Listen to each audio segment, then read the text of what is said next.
अहिल्यानगर जिल्ह्यातील ताजा घडामोडी बघण्यासाठी आजच रोखोक या वृत्तवाहिनीला सबस्क्राईब करा, लाईक करा आणि शेअर करा। कोर्टाची तारीख असल्यामुळे कोपरगाव येथे आलेल्या 2 युवकांवर काही अज्ञात युवकांनी चॉपरच्या साह्याने प्राणघातक हल्ला केल्याची धक्कादायक घटना मंगळवार दिनांक 24 फेब्रुवारी रोजी सकाळी सुमारे 11 वाजण्याच्या सुमारास घडली।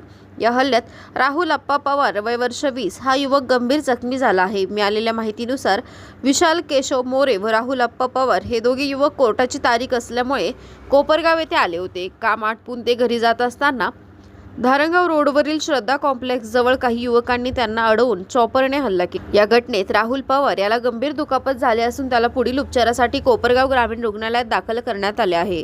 सदरचे दोन्ही युवक हे ब्राह्मणगाव येथील रहिवासी असल्याचे समजते। ही घटना मुख्य रस्त्यावर घडल्याने परिसरात भीतीचे वातावरण निर्माण झाले आहे।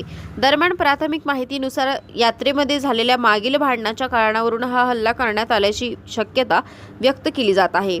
सार्वजनिक ठिकाणी अशा प्रकारचा प्राणघातक हल्ला होणे ही गंभीर बाब असून सध्या गुन्हेगारांमध्ये कायदा व सुव्यवस्थेचा धाक कमी झाल्याचे चित्र दिसत असल्याची चर्चा नागरिकांमध्ये सुरू आहे। या प्रकरणी पुढील तपास पोलीस करत असल्याची माहिती समोर येत आहे। आम्ही तारीख बीर केली, आम्ही चाललो होतो घरी, त्यानं आम्हाला अडवलं। 20-25 जण होते, चॉपर बिपर काढलं एवढा आता ते मारीत उठले डायरेक्ट चालू गाडीवरची।